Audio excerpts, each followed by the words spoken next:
ಉತ್ತರಾಖಂಡದಲ್ಲಿ ಏಕಾಏಕಿ ಮೇಘಸ್ಫೋಟವಾಗಿದೆ. ಹಠಾತ್ ಅಂತ ಪ್ರವಾಹ ಕಾಣಿಸ್ಕೊಂಡಿದೆ. ಉತ್ತರಾಖಂಡದಲ್ಲಿ ಯಾವಾಗ ಮಳೆ ಬಂದರೂ ಹಾಗೇನೆ ಏಕಾಏಕಿ ಮುನ್ಸೂಚನೆ ಇಲ್ಲದ ರೀತಿಯಲ್ಲಿ ಮಳೆ ಬರುತ್ತೆ.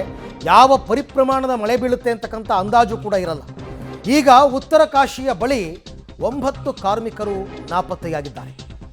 ನಿರ್ಮಾಣ ಹಂತದಲ್ಲಿದ್ದ ಹೋಟೆಲ್ ಕಾರ್ಮಿಕರು ನಾಪತ್ತೆಯಾಗಿದ್ದಾರೆ. ಬಹುತೇಕ ಪ್ರವಾಹದಲ್ಲಿ ಕಾರ್ಮಿಕರು ಕೊಚ್ಚಿ ಹೋಗಿರುವ ಶಂಕೆ ವ್ಯಕ್ತವಾಗ್ತಾ ಇದೆ. ಈಗಾಗಲೇ ಸ್ಥಳದಲ್ಲಿ NDRF ಮತ್ತು SDRF ಟೀಮ್ ಬೀಡು ಬಿಟ್ಟಿದೆ, ಕಾರ್ಯಾಚರಣೆಯನ್ನು ಮಾಡ್ತಾ ಇದ್ದಾರೆ. ಬಟ್ ಭಾರಿ ಪ್ರವಾಹ, ನಿಮಗೆ ಕೇದಾರನಾಥ ಬದ್ರಿನಾಥ ಇಲ್ಲೆಲ್ಲ ಹೋಗ್ಬಿಟ್ರೆ ಯಾವ ಪ್ರಮಾಣದ ಮಳೆ ಬರುತ್ತೆ ಅಂತಕ್ಕಂಥದ್ದನ್ನು ಅಂದಾಜು ಕೂಡ ಮಾಡೋಕ್ಕಾಗಲ್ಲ. ಆಮೇಲೆ ಪ್ರವಾಹಕ್ಕೆ ತುಂಬ ಸಮಯ ಕೂಡ ಬೇಕಾಗಲ್ಲ.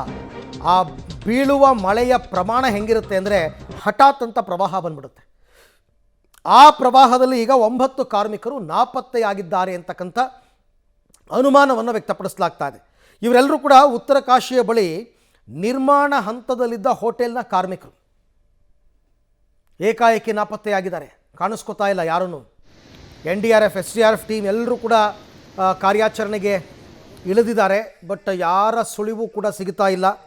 ಮೇಲ್ನೋಟಕ್ಕೆ ಅಂದಾಜು ಮಾಡ್ತಾ ಇರ್ತಕ್ಕಂಥದ್ದು ಎಲ್ಲರೂ ಕೂಡ ಪ್ರವಾಹದಲ್ಲಿ ಕೊಚ್ಚಿ ಹೋಗಿದ್ದಾರೆ ಅಂತ. ಅಲ್ಲಿನ ಒಂದೊಂದು ದೃಶ್ಯಗಳು ಕೂಡ ಒಂಥರ ಭಯಂಕರವಾಗಿದೆ. ನಿಲ್ಲಿಸಿದ್ದ ಕಾರುಗಳು ಎಲ್ಲೆಲ್ಲೋ ಹೋಗಿ ಕೊಚ್ಕೊಂಡು ಹೋಗಿವೆ.